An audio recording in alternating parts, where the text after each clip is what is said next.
How's it going, everybody? Hopefully your quarantine is going pretty well. This is going to be a podcast on the best of the PS4. I'm Nick. I'm Mike. And I'm Travis. And we want to talk about all of the features. Obviously, we're going to be talking about the games that came out for PS4 and some of the ones that we fell in love with.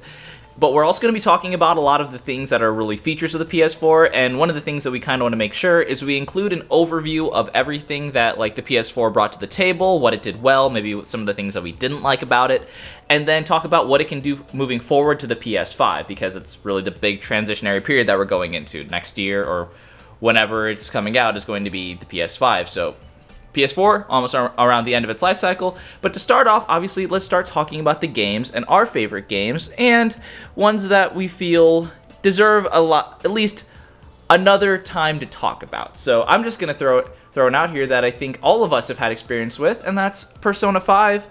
We talked about it a lot, but I think that's one of the games that I think easily people can point at and say is probably one of the best PS4 games, and if anything, was not the smash hit that was really expected to be. Yeah, no, I think that's what was cool about it was out of nowhere, Persona 5 became so much more popular than the Persona franchise ever was before, which was really cool about it. Because I think the big thing about the PS4 is it was a JRPG juggernaut. When you compare to the other consoles, that's kind of what it was known for. But I feel there's no JRPG on it that really stood out to me as the one before Persona 5 came out.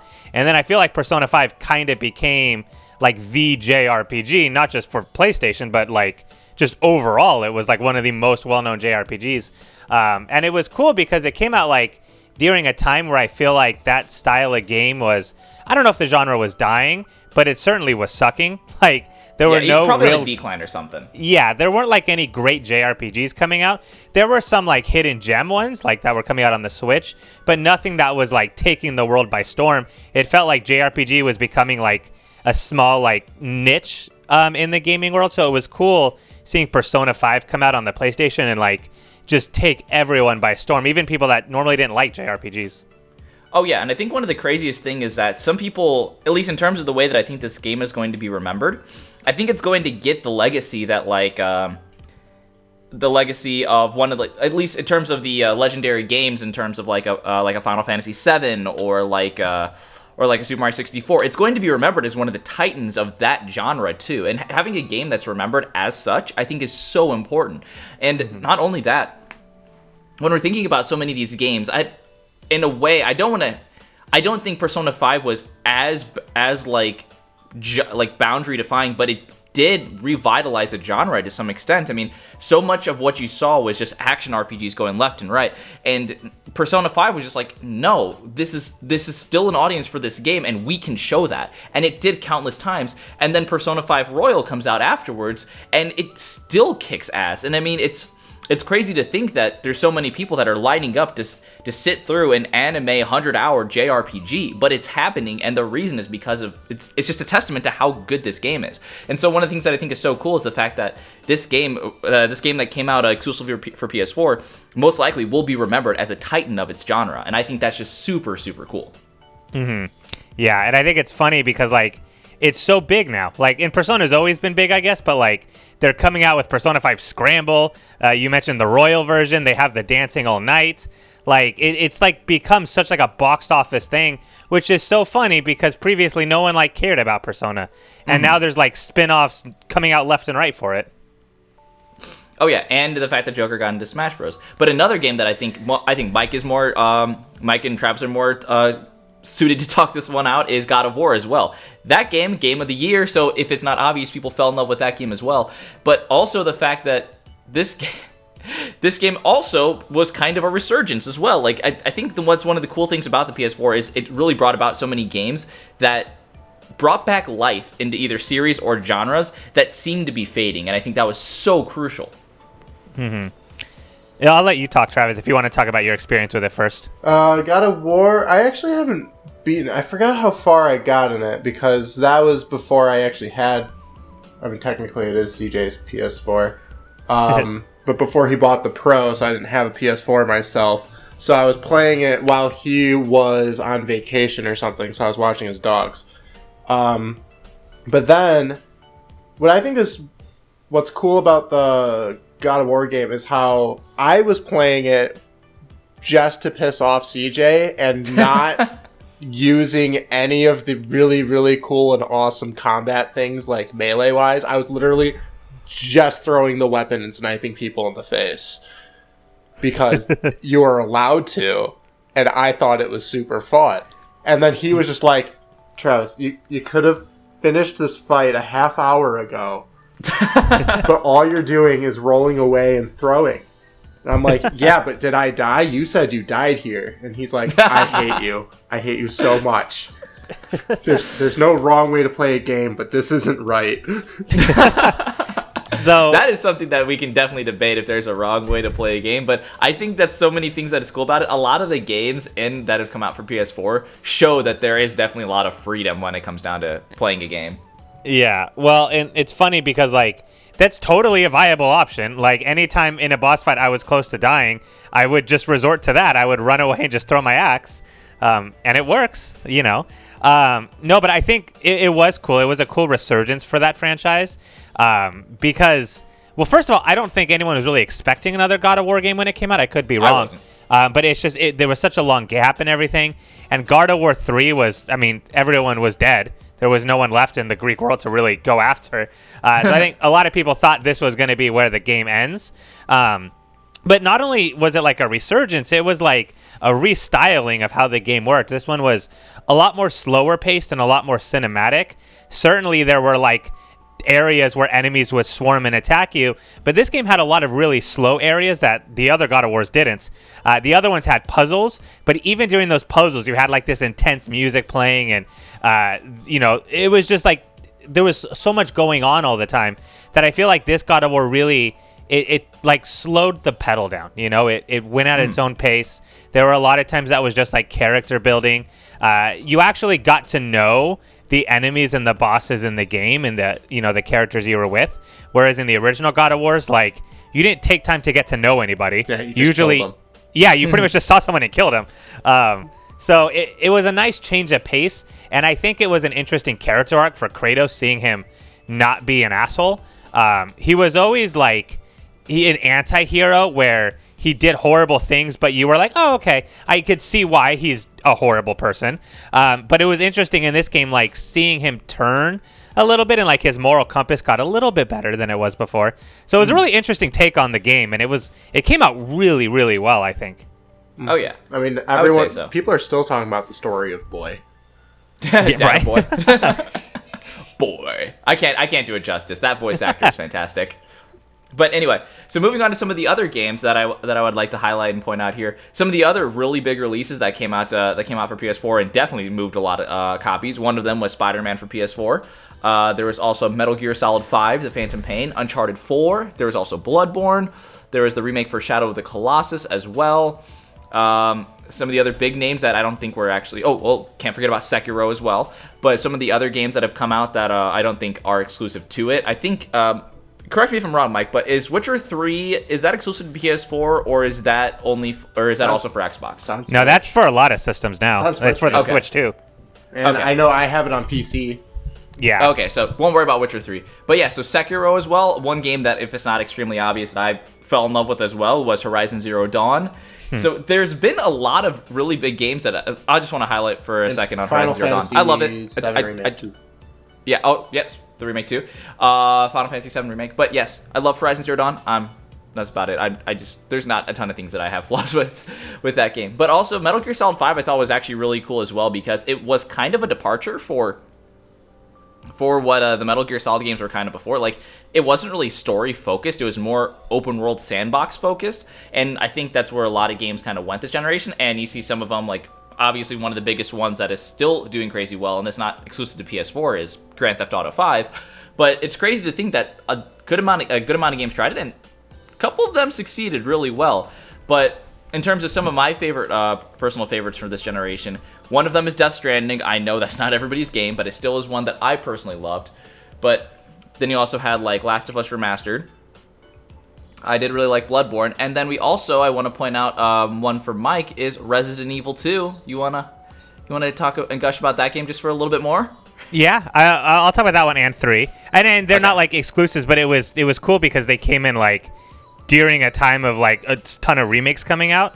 And I say it all the time. I think those 2 games were like some of the perfect remakes. 3 less so, but 2 was like as perfect a remake as you can possibly make. I think they did such a great job kind of reimagining everything.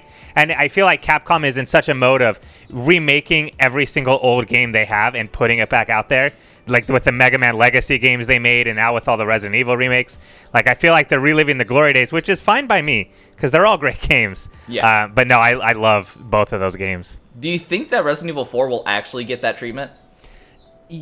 I think they're going to because they can make a ton of money off of it. Yeah, good point. I don't think it's needed because it's already out for Xbox One and PS4. I get they want to reimagine it the way that they did with 2 and 3, where they're going to change the style. But I feel like it's already like an HD release like a few years ago. So I feel like it's not necessary yet, but who knows? They're going to do what makes them money. Yeah, no, I could definitely see that, but Yeah. okay. So that's one of the things that we want to talk about. Obviously, games are a huge factor because that definitely drives console sales.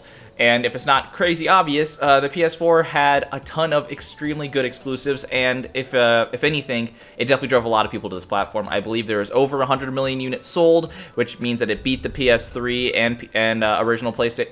I think it beat the original PlayStation, but meaning that it's only really behind the PS2 in that case when it comes down to other Sony consoles, which is crazy because they didn't release a lot of different editions. Like, I think it's crazy that Sony doesn't really release a lot of different models or upgrades when it comes down to the system. Not like Nintendo, where Nintendo kind of just goes crazy with, especially with their handheld systems and with how many different variations that they could possibly think of.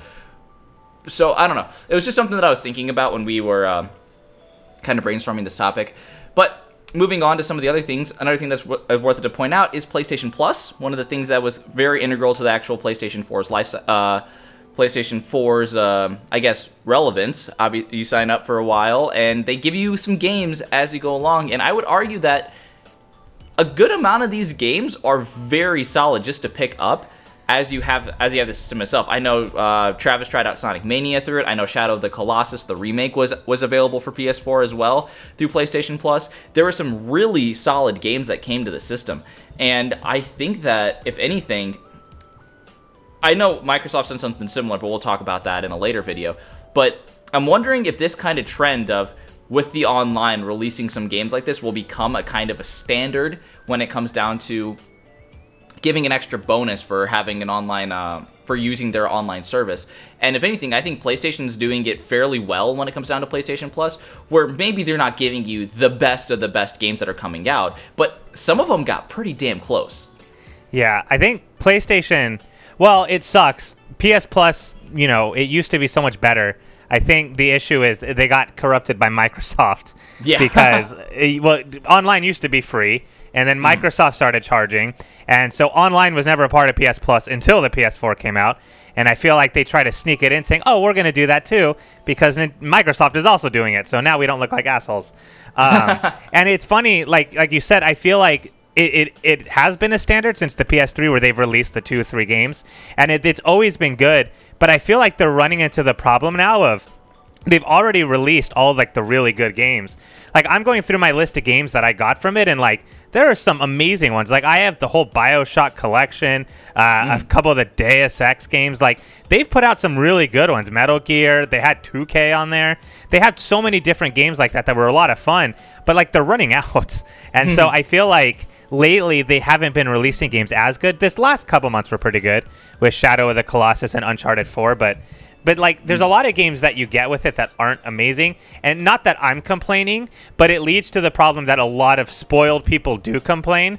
Yeah. Like, every single month, Sony's getting just absolutely bashed for putting out really bad games. And so I feel like it is a stand. If they take that away with PS5, people are going to lose their minds. They're going to say, well, why am I paying for this? I'm literally just paying for internet now. So unless they find something else they can do to substitute, they're going to have to keep putting out games, and we can't expect them to be amazing games every single month. No, I completely agree with you. And I think one of the hard things about it as well is when you're thinking about a lot of the games that are coming out nowadays, so many of them are games that we kind of already know. And like, if you think about it, so many games are being remastered and whatnot because I'm thinking the bigger budget games have a lot more work dedicated to them. Obviously, making sure the graphics are good, making sure all the gameplay is fleshed out. But that's one of the issues, is that like so many of the games that are coming out, and I know that we've mentioned it a lot of the times in our anticipated releases videos, are remakes, they're remasters, they're re-releases, and once you get to a point of that, like, you don't want to give away, I don't know how often, I don't know how much Sony's going to be considering it. You don't want to give away your best of the best. Like, Final Fantasy Remake came out in March, and you don't want to be giving that out away a couple months afterwards just to keep people excited about it. So every so often, they're probably going to be throwing in a game that's not a 10 out of 10 game or like a 9 out of 10 game, but it'll probably be like a 7 out of 10 or a 7.5 out of 10. And no matter what, people are going to complain about the games because everybody has their own games that they like, that they resonate with, that they want to play. So for me, it never really bothered me, and the whole games thing, I can understand why it appeals to certain people, but for me personally, I didn't really care. But I do agree with you, the fact that once you get to a point, you don't want to give out your best of the best games, but at the same point, you don't want to give out just crap games. You got to find a middle ground, but they're running out of those like middle ground games. Mm-hmm. So yeah, I was gonna say. So Travis, is there any like, besides Sonic Mania, is there any like PS Plus games that you actually like played through? I couldn't remember. That I've actually played through. Ooh. That's what I'm wondering, because like I played Portal Knights. That was a free game that I downloaded. That was fun. I guess I'm curious because this PlayStation Plus things, usually we're choosing to play the games that we're buying ourselves. I'm wondering, like, with you, Travis, if you actually decided to play through some of the games because they were on PlayStation Plus. I guess I downloaded Uncharted 4. I haven't played it yet, but I also was busy playing Final Fantasy 2 remakes, Blade Chronicles, Legend, or the Torna. I think my worry is that so much of the PlayStation Plus games are the ones that you're downloading as like, you see the game, you're like, oh, I heard that was good, so maybe I'll check it out, and you just don't really end up checking it out. I think that's the trap that kind of the PlayStation Plus games fall into. That's what I was kind of curious with if Travis, if you ever played them and actually like finished them. Yeah, no, not yet. Okay, so I'm just gonna say that is semi-accurate then. I would definitely say that's accurate because according to, oh my god, I forgot I downloaded Batman Arkham Knight and Darksiders 3. It's right there. I don't know. But they fall into this kind of cycle where like you download them, but you never really check them out, and so that's why I'm kind of curious if PlayStation Plus is going to, what Mike said, continue for PlayStation 5 or not. But anyway. So moving on to a different topic, that's PlayStation Now, their game streaming service, where I think they this is kind of just like moving on from PlayStation Plus, where they kind of have those other games where you kind of just pay a subscription fee where you can kind of stream the games from online. And I think the one complaint that everybody defaults back to is, why do you have to stream them from your system? Why can't you just download them and play them, and then once you run out of, or if you stop paying, then you just won't be able to play them anymore? And I know everything's moving to this game streaming kind of service and whatnot, and while I don't really have a ton of reactions to that, I mean, if it happens, it happens. I personally still like purchasing my games physically, so maybe I'm just being an old man when it comes to that kind of situation, but that is one of the complaints. Not every place has the infrastructure to actually stream games, and from what I've seen about PlayStation Now, it seemed to work fairly well for the people who had the internet that can handle it, but it seemed to be only at places that actually did have the infrastructure to handle it, which just means it's so situational, and it's a feature that not many people use, even though Sony was really kind of pushing it for a while too. But it never really incentivized me to ever check it out, which I think is not the best thing about PlayStation 4. And we'll talk about a couple other things that we didn't know that PlayStation 4 could do, that we were really excited and kind of happy to see that it could do. But PlayStation Now was just something that I think Sony kind of wanted to take off more, but game streaming is still kind of in this mode where, it's there, but it still has a lot of stuff to be ironed out.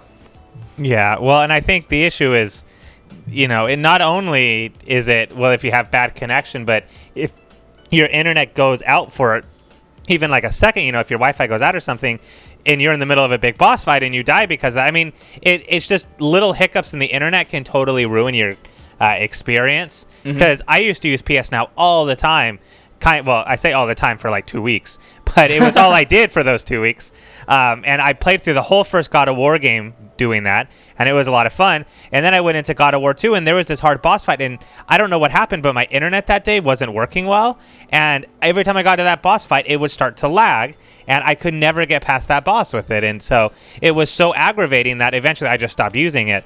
I live in a place now that has more stable internet, so it works a little bit better now, but I feel like PS Now could have been so much, especially when you look at Xbox's counterpart with the Game Pass, which does let you download and play the games. So I don't get why Sony was against that or why they don't do that. I feel like that wouldn't be hard to do, just make those games downloadable.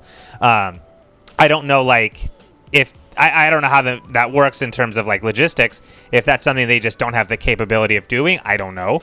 But it just seems like a weird decision to not at least give you the option to download it and then lock it if you don't pay the fee. I feel like it's the same thing. We're playing the game either way, but I don't get in one case, why are you forcing people to stream it? I feel like if anything, that would make the experience worse, because at least then if people have the option, less people will be streaming with it.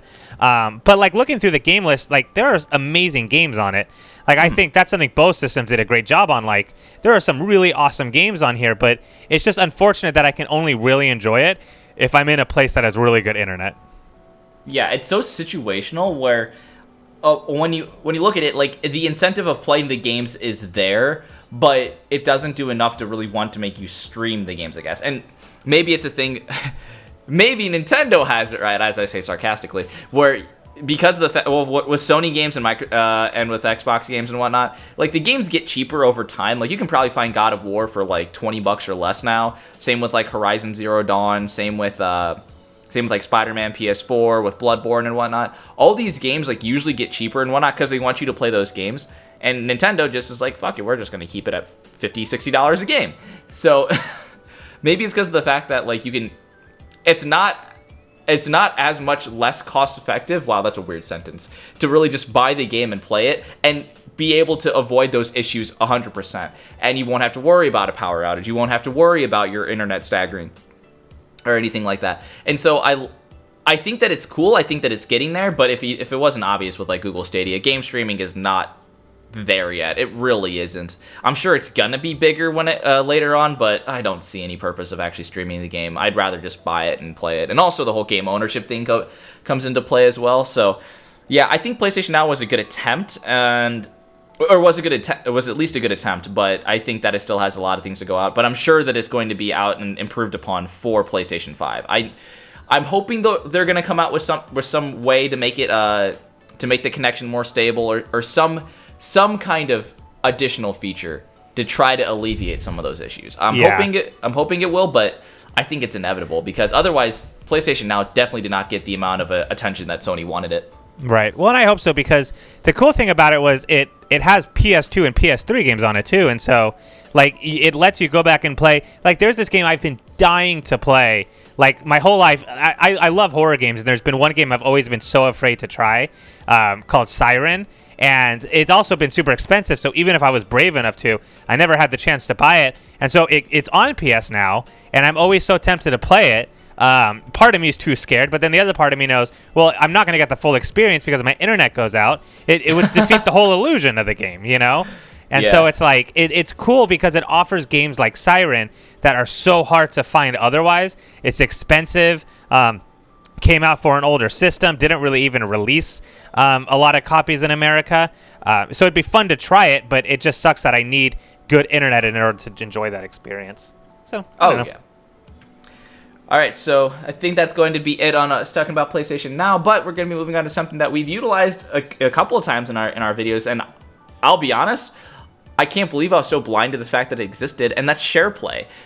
Oh my god, this is a genius idea. How did this not happen before? How did I not realize that this was a feature before on a console that came out in like 2013? Where you don't have to worry about like streaming to Twitch or anything like that. You can pretty much just show your gameplay to one of the people on your friends list. I think that's genius.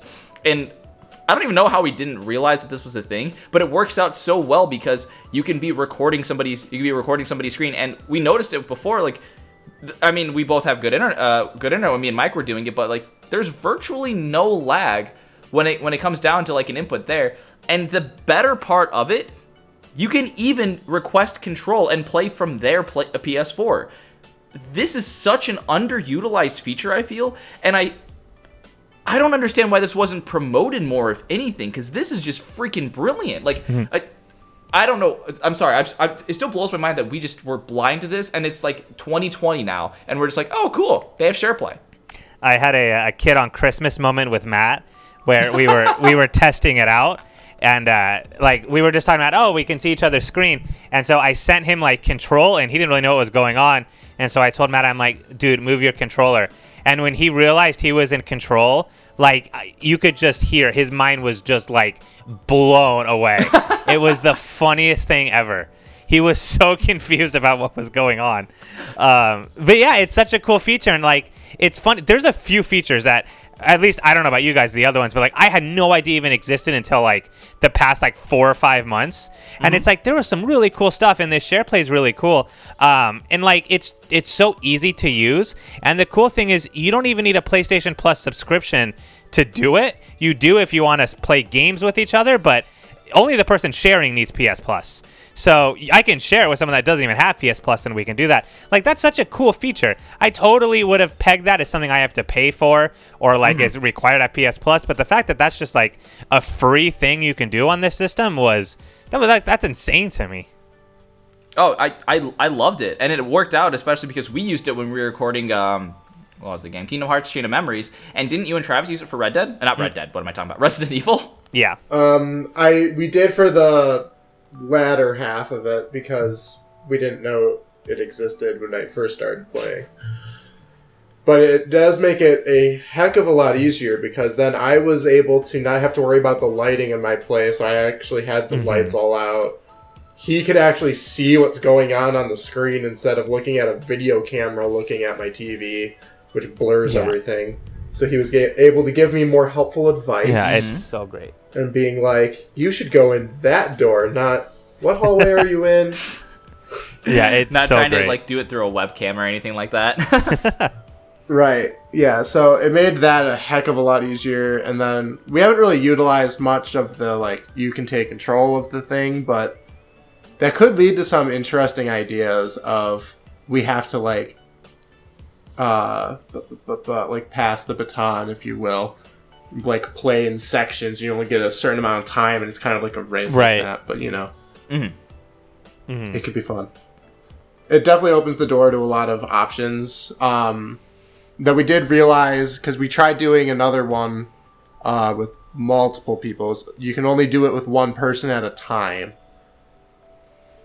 to see all of, like, the other screen, right? Which was kind of annoying. I feel like it would have been nice if they would have at least had it be a few more. At least it would have been convenient for us. Yeah, I don't know totally why it's limited to one. I don't know if... I mean, you can technically broadcast. I wonder if that's why they want to use their broadcasting feature. But yeah, it is kind of sad, because you can have up to 14 people in your party, but then you can only have one person in your party see it. It feels weird that they didn't have an option for your whole party to see it. But I don't know. Yeah, that no, I agree with that. That is a very odd thing about it. Yeah, so maybe if the PS5 can at least have as many people that can be in the party to see the thing would be cool. Yeah. We'll see how So it then goes. the other thing that I do want to point out is also the remote play aspect of it that Mike discovered. I didn't even know about this till like this past week. Like, you can pretty much play on your phone as a controller for it. I don't know how well it worked, but that's another thing. Maybe it wasn't as seamless of a transition of playing, but like, how did we not know about these? Like, these are actually like really cool features that people are just talking about. Just focus on the games, focus on the power of the PS4. But remote play, that's still really cool. I don't even know if this was like a more recent feature that was implemented, but you can stream games over like your home Wi-Fi network. That's cool. And what's cool about it is like it's been working pretty well for me, and like what I've noticed that I really like about it is like, I don't like playing phone games because I don't like the control of it, where like your fingers, just because like it's not a big thing, and then the controller's on the screen, so like your fingers are covering up the gameplay. But then I realized, well, the PlayStation controller is Bluetooth, and you can connect the PlayStation controller to your phone Oh, and you just can? play. Yeah, and you could use the PlayStation controller to play the game. I'm like, that's awesome. That is really cool. Yeah, so you can just set your phone. It's almost like a Nintendo Switch at that point then, you know? Like you just put your phone up and then you do it. And I realized like it literally will turn my PlayStation on, and it's almost as if like I'm at my apartment and it just turns itself on, you know? There are a couple of small things you can't do, but like nothing that was surprising. Like you can't use PlayStation Now. I figure that's just because that's like doubling up on the streaming. But like other than that, like I could play the disc game I had. I could go to the store and buy games. Like I started downloading games using that. Like you can do everything you normally could do. So I was like, that's really cool. I had no idea that existed. Oh yeah. So that's another. Blew Matt's mind again. So then another thing that I want to point out that was a pretty cool feature that was like something that I think was awesome with the PS4 was the VR headset. We didn't really talk about how amazing it is, and obviously it's the same way with streaming games and whatnot. VR obviously has a long way to go, and there hasn't really been a really big push or great VR games that have made people want to make the transition into VR, if anything. But if anything, I remember when we were trying out the PlayStation VR, even when we were playing Keep Talking and Nobody Explodes, it was pretty cool. And I think it's really dependent on the game as well, because Travis was saying that Skyrim VR was making him sick when he was playing it, but that was the worst VR game I've ever played. Do not play Skyrim. But certain VR games were actually pretty solid when it came down to it, and I'm sure VR is also going to be another thing that people are going to be focusing on later on, and maybe it'll be a fad. I really have no idea. But the fact that the Sony VR seemed to be incorporated fairly well into the system, I think was a good thing. I mean, I never really got it because again, for me, it's always about the games, but. I think we should note on it. Yeah, I think I don't know if it's going to be a fad. I think it's going to stay around. I question the amount of support it's going to get. Like at this point, I feel like it's here to stay. There's so many different headsets out there. I just don't know if they're working on improving it or if they're just okay with where it's at. Because that's the one thing they haven't talked about with the PS5 a lot is the VR support. You know, a lot of people are curious. Well, is the headset we have going to work? Are they going to make like a PSVR 2 and have like an upgraded headset? No one's really like sure how that's going to go. But I think it'll be interesting to see. I think PSVR is really cool. The problem is it runs on really outdated hardware. Like they use the PS camera that was from the PS3. They use those wands that don't work super well that also from the PS3. I feel like even though I would hate it because I would have to rebuy a VR headset, I think it would benefit them to make new controllers, make a new upgraded headset with better graphics, because I'm usually not a graphics snob, but that matters a lot for VR games. You know, you need a world that doesn't have to be HD realistic, but it has to look nice so you feel like you're immersed in the world. So I hope they fix those things. I feel like there's a lot of good games, but the thing is, like Travis said with Skyrim, a lot of them made you sick, and I think that a lot of that had to do with the graphics not being perfect. It's slightly pixelated, a little bit blurry. So already getting used to like the motion already makes you a little queasy. And then when the game is a little bit fuzzy, like it's almost as if you're on a roller coaster and you're drunk, you know, like you're gonna get sick. So I hope they find ways to fix those, because I think VR has so much potential that I think once those things get ironed out, it's going to be so much fun. But they have to iron it out, and I have no idea where Sony's going with that with regards to the PS5. Oh, I have no idea either. But I mean, if anything, like I think there's certain games that actually have done it really well. I know that I'm not sure if it's on PS4, but I know that Beat Saber was a really popular game. Part rhythm game, part VR game, but I think that VR definitely has potential, and I'm with you. I think it definitely is around to stay, if anything. I'm wondering though if it's not going to catch on, and like what their Sony's timeframe that they're looking at for when they cut the support. Because if you look at the Vita, again, Sony was pretty set on having the Vita be a pretty incorporated handheld when it came down to the like PS3 level games that you could take on the go, and then they pretty much dropped it so fast. And I think that's kind of the worry that everybody has. Like, if this doesn't get support fast enough, are they going to drop it? And I really don't know how that's going to go. So I'm kind of wondering what time frame they're looking at for if they continue to support it, put more money into it, or if they just kind of drop it from there. Yeah, I don't know. I feel like what they're doing a lot of is like putting out experiences. Like they have a Kingdom Hearts VR experience. One of my first ones was they had a Danganronpa trial that was all VR, which was really cool. So cool. Yeah, they have a lot of stuff like that, which is a lot of fun. But then on the flip side, that's not, going to be something that carries the system forever. That's like why would you pay $400 for a headset to, do a 20-minute Kingdom Hearts demo, basically?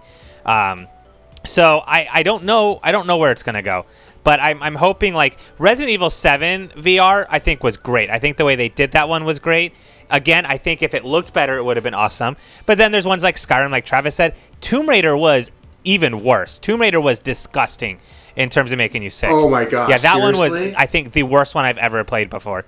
Because you're, like, in a dark room, and then with how action-packed that gets, like, it just, I wanted to throw up in, like, 5 minutes on Tomb Raider. So then there's a few that are like that too. So it's just hit or miss, but you're right. There are some games that are perfect. Like there's a Five Nights at Freddy VR game. Like Five Nights at Freddy was designed for VR, Yes. Because you're sitting in a room anyway. So I feel like it's just, they have to find a way to make it work with these games. And I think once they do that, VR is going to be awesome. They just, we haven't pushed in it as strongly as we were before, Mm-hmm. Yeah, I feel like the ones that usually work out better for me are the ones where you are just sitting in a room, like Friday Night at Freddy's. Yeah. Because like all the arcade ones where you're just kind of like a shooter shooting at random targets and stuff, I always feel perfectly fine doing those. Super Hot was super good because you don't really do too much. But my God, the moment I was moving around in Skyrim, I'm like, I am going. Well, and I don't mind the ones where they teleport you, Like, those are the ones that work great, where instead of, like, walking around, like, you just kind of shoot a spot and it, like, teleports you there. Like...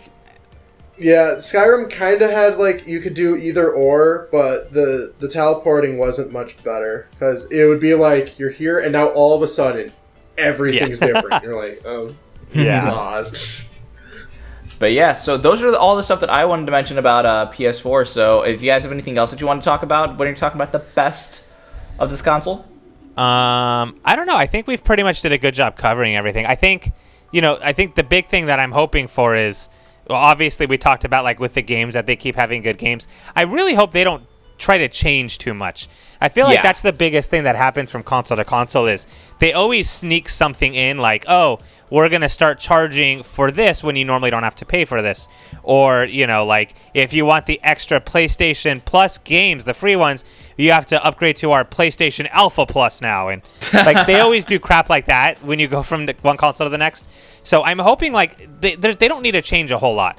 Like, kind of keep what they have. If you want to add a couple new services that I can't think of, go for it. But just, there's nothing to really take away. Like, the PlayStation 4 did a great job with everything. Just keep it the same and just work on giving a better experience. Less emphasis on streaming things. Let me download and not need a constant internet connection on everything. But really, other than that, I thought the PS4 was a great system, and I just hope that the PS5 is really just an upgraded version of the PS4. Oh, I really hope that they learned their lesson from the PlayStation 2 to PlayStation 3, because Sony was on top of the world with the PlayStation 2 with how many units that sold. I'm pretty sure it's still the best video game selling console of all time. And they were just like, oh, we can't lose. And then they created the PS3, super high price point, so much added crap that was just really not necessary, like an SD card. Like, there was just a lot of shit in the PS3 that was not necessary. And really, it was a terrible piece of hardware to develop for too, and that's when Microsoft started hitting the ground running, and where they started getting some ground in the console game too. So I'm hoping that they learn their lesson and they don't try to adjust too much or think that they're on top of the world and they can do whatever they want. And I don't think Sony is, but especially when it comes out to some of the stuff that Xbox is coming out with, I think they know that they should be worried in at least some aspects where I think Xbox has them beat. So I agree. I agree with what you say, Mike. Don't change much. I think it'll be fine. Keep delivering on the games, and I think that it'll probably be another good selling console. I don't think any Sony console sold like under 75 million units, which is unheard of, really. Yeah, no, they're gonna be fine, I'm sure. All right, so that's gonna be it for our best of PS4. In the comment section below, what are your favorite PS4 games? Maybe if you want to do a little bit of a ranking, let us know about that as well. But thank you so much for joining us. We will see you next time when we talk about some other fun stuff. Yeah, bye. Bye.